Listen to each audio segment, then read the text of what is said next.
लगता है 2024 से पहले बीजेपी की दुर्गति होनी शुरू हो गई है और पाला पड़ गया है डीएमके से। डीएमके ने ऐलान किया है कि ओबीसी को प्रमोशन में आरक्षण का वो बिल लाएगी। सवाल है कि अब क्या करेगी कांग्रेस, क्या करेगी बीजेपी। और तमाम नीतीश कुमार और डीएमके ने मिलकर, लालू यादव ने मिलकर तय कर लिया है कि 2024 का चुनाव अगरा बनाम पिछड़ा, मंडल वर्सेस कमंडल होगा। तैयारी शुरू हो गई है। बात एक झूठ की बताता हूं, लोग लग नहीं रहे थे, विपक्ष सड़कों पर उतर नहीं रहा था। आज अखिलेश यादव सड़कों पर उतरे, राहुल गांधी उतरे हुए हैं। आज अमित शाह ने, आपको पता है नीतीश कुमार को क्या कहा? वो गए थे बिहार के पूर्णिया कि नीतीश कुमार ने पीएम बनने के लिए मेरे पीठ में छुरा भोंका है। मतलब पीएम बनने का अधिकार सिर्फ बीजेपी आरएसएस को है। इसका मतलब यह है कि पार्टी डरी हुई है, सख्ते में है। नीतीश कुमार गुजरात निपटाने के चक्कर में लगे और नीतीश कुमार ने कह दिया है कि जो 2014 में आए हैं वो 2024 में नहीं आएंगे। सोचिए, जो लोग कह रहे थे कि विपक्ष के नेता डर गए हैं, नस दबा हुआ है, कोई फाइल है, इनकम टैक्स ईडी, राहुल सड़कों पर है, आज अखिलेश सड़कों पर थे।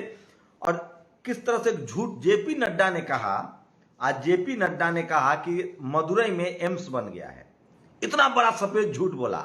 वहां तमिलनाडु में मदुरई में एम्स का 2 काम 90% पूरा हो चुका है। फिर क्या था, कांग्रेस के सांसद मानिकम टैगोर और मदुरई के सांसद, वो दोनों जो है वहां पहुंच गए। ये देखिए, ये वीडियो, ये तस्वीरें देखिए, और सरेआम उनके झूठ को बेनकाब कर दिया।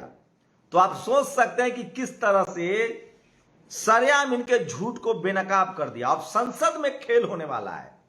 डीएमके स्टालिन ने कहा है कि वो प्रमोशन में आरक्षण का बिल जो है वो लाने वाले हैं ओबीसी के लिए। एससी के लिए आए थे, इससे पहले एससी के लिए बिल आया था, समाजवादी पार्टी ने फाड़ दिया था, समाजवादी पार्टी की बदनामी हो गई। अब डीएमके जब बिल लाएगी संसद में ओबीसी आरक्षण में प्रमोशन का, तो कल्पना कीजिए कि बीजेपी क्या करेगी। जो जो पार्टियां इनके खिलाफ जाएगी वो सामने एक्सपोज हो जाएंगी, ये तो तय है। अब सपा क्या करेगी, बसपा क्या करेगी? मैं फिर कह रहा हूं, पिछला चुनाव जो होगा 2024 का, वो मंडल वर्सेस कमंडल होगा। और इसमें सबसे ज्यादा एससी एसटी ओबीसी माइनॉरिटी के लोगों को फायदा होने जा रहा है। आप लिख के रख लीजिए। अब बीजेपी, कांग्रेस जो छुप के चुपचाप करती थी, बीजेपी ने उसको सरेआम करना शुरू कर दिया है। और इसी वजह से अब एससी एसटी ओबीसी माइनॉरिटी में कभी इतनी एकजुटता नहीं थी। और इस बार तय है कि भारत को कोई शेड्यूल कास्ट, ओबीसी, आदिवासी प्रधानमंत्री मिलने जा रहा। हो सकता है कोई अल्पसंख्यक भी प्रधानमंत्री बने, क्योंकि तमाम जो विपक्षी नेता उनको लग गया है कि बीजेपी धर्म के नाम पर राजनीति करती है, गाय गोबर की राजनीति करती है और इनके पास कोई मुद्दा नहीं है। सोचिए, $5 अरब का विदेशी मुद्रा भंडार कम हो गया है भारत में। कोई बात कर रहा है? $5 अरब, बीबीसी की खबर है। रुपया जो है 81 के पार हो गया है। महंगाई चरम पर है, बेरोजगारी चरम पर है। ये रोज गाय गोबर, गौमूत्र, मुसलमान को मारो, फलाना ढिमकाना ठिमकाना कर रहे हैं। अब तमाम विपक्षी दलों ने कमर कस लिया है, सड़कों पर निकल रहे हैं और वो कह रहे हैं कि अब तो नहीं होगा। वही इकोनॉमिक वीकर सेक्शन का आरक्षण भी लगभग खत्म होने के कगार पर है। तो सोचिए, मैंने कहा था ना, 10 साल तो मनमोहन सिंह भी रह के गए हैं। अब ओबीसी आरक्षण पर पूरी की तरह से कांग्रेस बीजेपी को स्टैंड लेना पड़ेगा या एक्सपोज हो जाएंगे। और जितनी जागरूकता एससी एसटी ओबीसी में आ गई है, आरक्षण देखिए, हेमंत सोरेन ने झारखंड में तो बीजेपी के लिए रास्ते बंद हो गए हमेशा के लिए। हेमंत सोरेन ने 27% रिजर्वेशन दे दिया है। अखिलेश मायावती में करीबी लगातार सपा बसपा लगातार हो सकता है कि 7 चुनाव लड़े। अखिलेश यादव आज विधानसभा से सड़कों पर पैदल चले गए इस बात के लिए कि इलाहाबाद यूनिवर्सिटी में छात्र आरक्षण के लिए, फी बढ़ोतरी के लिए, प्राइस हाइक के लिए प्रदर्शन करें। ऐसा आप कल्पना कर सकते थे, उम्मीद कर सकते थे? तो मैं फिर कह रहा हूं, राजनीति बहुत तेज हो गई है, पानी बह रहा है और लालू यादव जेल से बाहर है। लालू यादव में वो ताकत है, वो सलाहियत है कि वो नवीन पटनायक, ममता बनर्जी, जेडीएस, जगन मोहन रेड्डी सबको एक साथ कर सकते हैं। तो 2024 से पहले बौखला गई है बीजेपी। आज अमित शाह कुछ भी बोल रहे थे। अच्छा, इनके झूठ भी लोग पकड़ने लगे हैं सोशल मीडिया पर, इनके सारे झूठ पकड़ा रहे हैं। अब जाकर असली खेल शुरू होगा।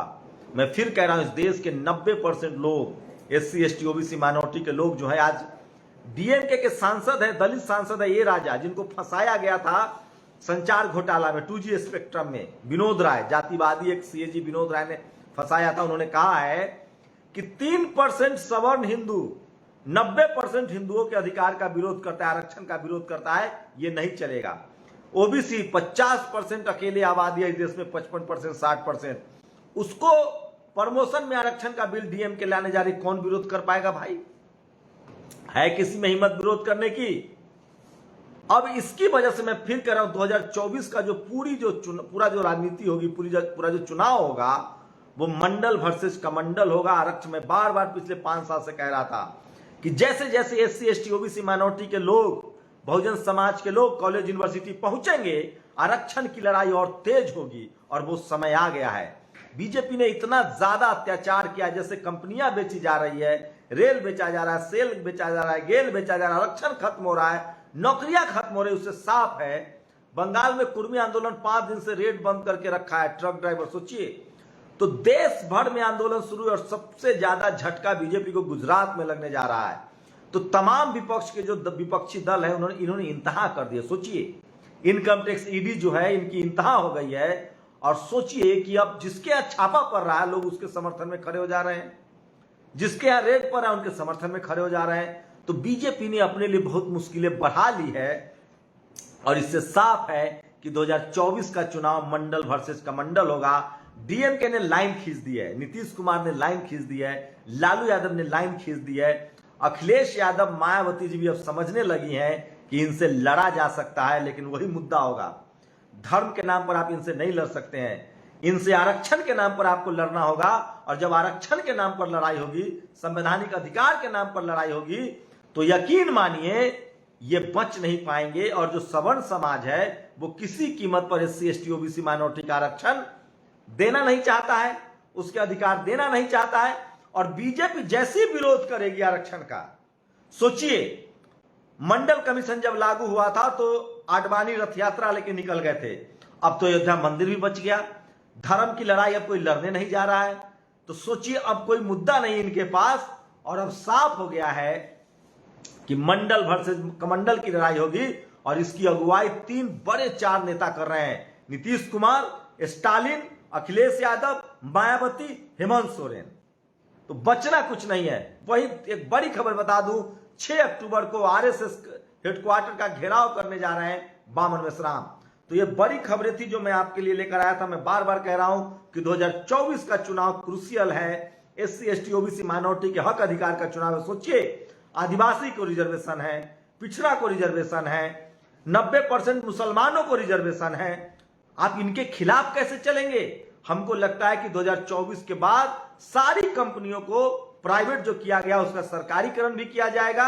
और अब तो अमित शाह ने मान लिया है कि नीतीश कुमार PM बनने के लिए हमसे अलग हुए। इसका मतलब है कि बीजेपी बैकफुट पर है, सख्ते में है। उसको लग गया है कि दलित, पिछड़ा, आदिवासी और माइनॉरिटी, अल्पसंख्यक समुदाय मिलकर इनकी नैया को डुबा देंगे।